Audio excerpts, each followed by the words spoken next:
पहले ऐसा नहीं होता था। पहले ऑर्गेनिक केमिस्ट्री में सबसे ज़्यादा वेटेज होता था रिएक्शन का। एक आध क्वेश्चन यूजेस और थियोरेटिकल पार्ट जहाँ पर हम कंपाउंड के कैरेक्टरिस्टिक्स, कंपाउंड के बिहेवियर के बारे में पढ़ते थे, ऐसे पॉइंट से सीईटी में क्वेश्चन पूछा जाता था। लेकिन अभी एग्जामिनर का पेपर सेट करने का तरीका बिल्कुल ही बदल गया। अभी एग्जामिनर नहीं चाहता है आप उतने रिएक्शन, उतने प्रिपरेशन कवर करें।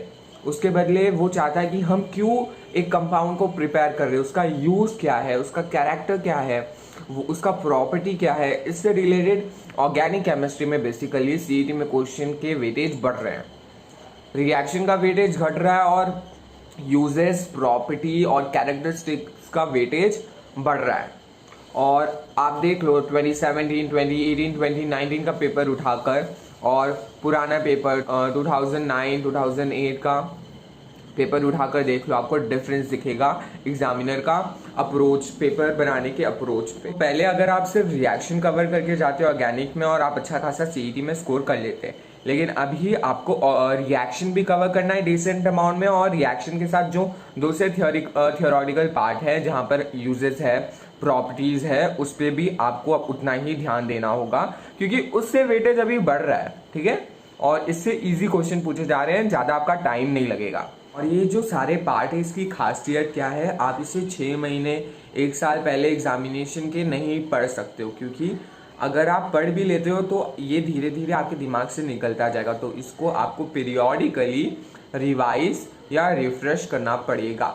लेकिन अगर आप ये सारे पार्ट इस वक्त कर रहे हो ना, ये बहुत ही बेनिफिशियल होगा, क्योंकि अगर आप अभी इस सेक्शन को करते हो और एग्जामिनेशन से पहले एक आध बार रिवाइज कर लेते हो तो आपके दिमाग में ये रिटेन रहेगा और आप इससे रिलेटेड क्वेश्चन सीईटी में अटेम्प्ट कर पाओगे और अच्छा खासा मार्क्स स्कोर कर पाओगे, क्योंकि इसका वेटेज बढ़ रहा है। और ये थ्योरी सेक्शन है, इसे आप बहुत दिन पहले नहीं कर सकते हो, इसे आपको एग्जामिनेशन के कुछ दिन पहले ही करना चाहिए। यही राइट टाइम है, यही राइट अप्रोच है, आपको ये सारे पार्ट को कवर करना चाहिए, क्योंकि ये सेक्शन में कोई रॉकेट साइंस का कॉन्सेप्ट नहीं लग रहा है जिसे आपको समझने में टाइम लगने वाला है। एक सिंपल सा स्टेटमेंट रहता है, उसे आपको समझना रहता है और बाय हार्ट रखना रहता है, और 1-2 बार रिकैप कर लो, एग्जाम तक आपके पास आपके दिमाग में रिटेन रहेगा। और अभी आपको ऑर्गेनिक के रिएक्शन को कम से कम करना है, क्योंकि हमने बोर्ड के टाइम पहले ही बहुत बार रिएक्शन सॉल्व, रिएक्शन रट लिए रहते हैं, हमारे दिमाग में बैठा रहता है। तो अगर रिएक्शन से कोई क्वेश्चन पूछा जा रहा है तो हम उसे कहीं ना कहीं रिकॉल कर लेते हैं, क्योंकि हमने उसे बहुत बार कर रखा है। लेकिन जो ये थ्योरी सेक्शन जहाँ यूजेस आ जाते हैं, प्रॉपर्टी आ जाता है, कुछ बॉन्ड्स दिए गए हैं ऑर्गेनिक केमिस्ट्री में, वो सारे आ जाते हैं, ये पार्ट आप है ना उतना बोर्ड के टाइम नहीं करते, और ये सारे ऑब्जेक्टिव क्वेश्चन है, ये सीईटी में पूछा जा रहा है, तो आपको इस टाइम इसे कवर करना चाहिए, क्योंकि ये राइट टाइम है। ये राइट टाइम है, मैंने कितने बार बोल दिया, अब तो समझ जाओ ये राइट टाइम है। ऐसा मत सोचो कि अभी अगर मैं थियोरी पार्ट में जाऊंगा तो कवर होगा कि नहीं, इजीली कवर हो जाएगा।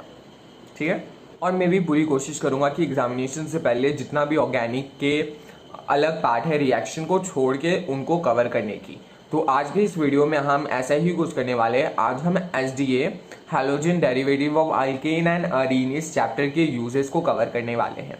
इस चैप्टर में पूरे 6 कंपाउंड के यूजेस आपको दिए गए हैं और उनके इन्वायरमेंटल या उनके एडवर्स इफेक्ट दिए गए हैं। सीईटी में क्वेश्चन कैसे पूछे जाएंगे, आपको एक यूज दे दिया रहेगा, 4 कंपाउंड दिया रहेगा, आपको एक राइट कंपाउंड चूज करना रहेगा जिसे हम उस चीज के लिए यूज करते हैं, या आपको है ना एक एडवर्स इफेक्ट दे दिया रहेगा और उसके बाद आपको पूछा रहेगा कि कौन से कंपाउंड को हम यूज करेंगे, तो ये एडवर्स इफेक्ट देखा जाएगा या देखने को मिलता है। ठीक है, तो कौन कौन से 6 कंपाउंड है जो आज हम लोग देखने वाले हैं, इट्स वेरी सिंपल।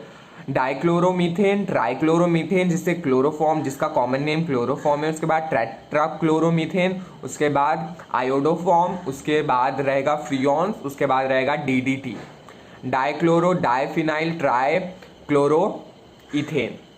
ये 6 कंपाउंड है, पहले आप कंपाउंड याद रख लो, फिर आप यूजेस याद करने में इजी होगा। 6 compound, dichloromethane, trichloromethane, tetrachloromethane, iodoform, freons and DDT। Okay, अभी यूजेस हम देखते हैं। यूजेस को जितने सिंप्लीफाई मैनर में मैं बता सकता हूँ उतने सिंप्लीफाई मैनर में आपको मैं बता रहा हूँ, ताकि आपको बाय हार्ट करने में इजी रहे।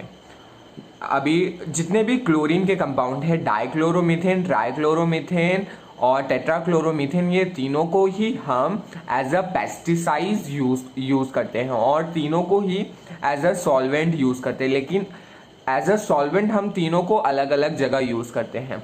डाइक्लोरोमीथेन को हम एज एन आइडियल सॉल्वेंट हर केमिकल रिएक्शन में यूज करते हैं। ये जो क्लोरोफॉर्म है उसे हम फार्मास्यूटिकल इंडस्ट्री में एज अ सॉल्वेंट इस्तेमाल करते हैं, और वहीं जो टेट्राक्लोरोमीथेन है उसे हम इस्तेमाल करते हैं as a solvent for manufacturing और प्रोडक्शन ऑफ रेफ्रिजरेंट। जो हमारे रेफ्रिजरेटर में गैसेस रहते हैं उनको मैन्युफैक्चर करने के लिए हम कंपाउंड को एज अ सॉल्वेंट इस्तेमाल करते हैं।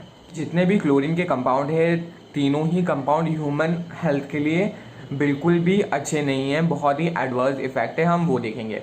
पहले हम थोड़ा ब्रॉड यूज देख लेते हैं। पहला है डाइक्लोरोमीथेन। डाइक्लोरोमीथेन को हम जो भी पेंट रिमूवर होता है उसमें हम इसे यूज करते हैं, और जितने भी टी और कॉफ़ी रहता है उसमें से कैफीन एक नशीला पदार्थ रहता है जो टी और कॉफ़ी में प्रेजेंट रहता है, उसे निकालने के लिए हम इसे यूज़ करते हैं।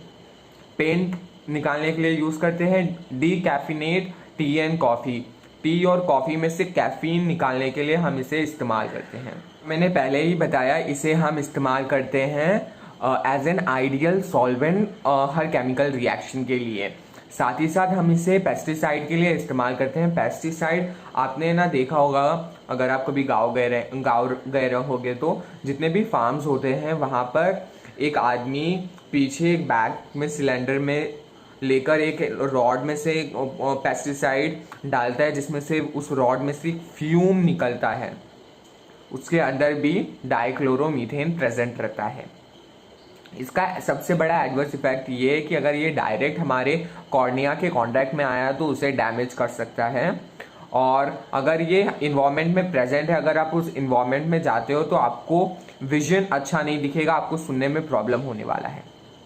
तो ये थे यूजेस और इन्वायरमेंटल इफेक्ट और ह्यूमन इफेक्ट। इसके बाद हम क्लोरोफॉर्म का यूज़ देखते हैं। मैंने स्टार्टिंग में बताया जितने भी क्लोरीन के कंपाउंड है वो एज एन सॉल्वेंट इस्तेमाल करते हैं, लेकिन हम क्लोरोफॉर्म को कहाँ पर सॉल्वेंट की तरह यूज़ करते हैं? फार्मास्यूटिकल इंडस्ट्री में। उसके बाद जितने भी क्लोरीन के कंपाउंड है उसे हम पेस्टिसाइड की तरह इस्तेमाल करते हैं। क्लोरोफॉर्म को भी एज अ पेस्टिसाइड हम इस्तेमाल करते हैं। इसके बाद क्लोरोफॉर्म को हम इस्तेमाल करते हैं टू मैन्युफैक्चर फ्रियॉन, जिसका नाम है रेफ्रिजरेंट R22। और एक रेफ्रिजरेटर में हमारा गैस प्रेजेंट रहता है, उसका नाम रहता है R22। हमें इसे मैन्युफैक्चर करने के लिए क्लोरोफॉर्म को यूज करते हैं। इसके बाद जितने भी कंपाउंड होते हैं, डाइक्लोरोकार्बीन, CCl2 ग्रुप के जितने भी कंपाउंड होते हैं, उन्हें मैन्युफैक्चर करने के लिए, उन्हें बनाने के लिए, उन्हें प्रोड्यूस करने के लिए हम इस कंपाउंड को इस्तेमाल करते हैं। हम क्लोरोफॉर्म को एज एन एनेस्थीसिया इस्तेमाल करते थे। ऑपरेशन से पहले लोगों को बेहोश करने के लिए हम इसे यूज़ करते थे, लेकिन ये काफ़ी टॉक्सिक होता था, इसीलिए हम इसे रिप्लेस कर दिए ईथर से, जो कि कम टॉक्सिक है as compare to chloroform. As an adverse effect, अगर है ना ये डायरेक्टली एयर के कांटेक्ट में आता है तो ये है ना एक बहुत ही टॉक्सिक कंपाउंड में कन्वर्ट हो जाता है। इसीलिए हम इसे ना एक डार्क बॉटल में रखते हैं। आपने अपने केमिस्ट्री लैब में देखा रहेगा, क्लोरोफॉर्म एक डार्क बॉटल में रखा जाता है। अगर इसे किसी ने सूंघ लिया तो उसके सेंट्रल नर्वस सिस्टम में ये बहुत ही एडवर्सली इफेक्ट करता है। कंपाउंड टेट्राक्लोरोमीथेन, अगर इस कंपाउंड को हम दो तरीके से इस्तेमाल करते हैं, as an solvent for manufacturing of refrigerant, और दूसरा एज एन पेस्टिसाइड हम इसे इस्तेमाल करते हैं। जितने भी रेफ्रिजरेंट रहते हैं, जितने भी गैस हमारे रेफ्रिजरेटर में प्रेजेंट रहते हैं, उसमें मैक्सिमम गैस कारण है ओजोन डिप्लेशन के लिए, ओजोन लेयर में होल के कारण है। और सिंस हम इस कंपाउंड को रेफ्रिजरेंट बनाने के लिए एज एन सॉल्वेंट इस्तेमाल करते हैं, तो कहीं ना कहीं ये भी कारण है ओजोन लेयर में होल करने का, जिसके वजह से सनलाइट हमारे ह्यूमन स्किन पे डायरेक्टली आता है, और जो कि स्किन कैंसर कॉज करता है। हम सारे ही कंपाउंड का एडवर्स इफेक्ट देख लेते हैं। डाइक्लोरोमीथेन से हमारा एडवर्स इफेक्ट क्या है? हमारे कॉर्निया को डैमेज कर सकता है।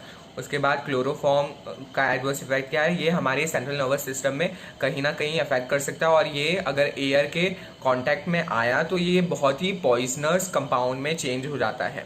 और तीसरा है टेट्राक्लोरोमीथेन जो कि ओजोन लेयर डिप्लेशन का कारण है और उसके वजह से ह्यूमन स्किन कैंसर हो सकता है। इसके बाद के 3 कंपाउंड हम नेक्स्ट वीडियो में देखेंगे क्योंकि वीडियो बहुत ही बड़ा हो गया है, तो नेक्स्ट वीडियो में हम 3 कंपाउंड का यूजेस देखने वाले हैं। That's it for this video, good bye.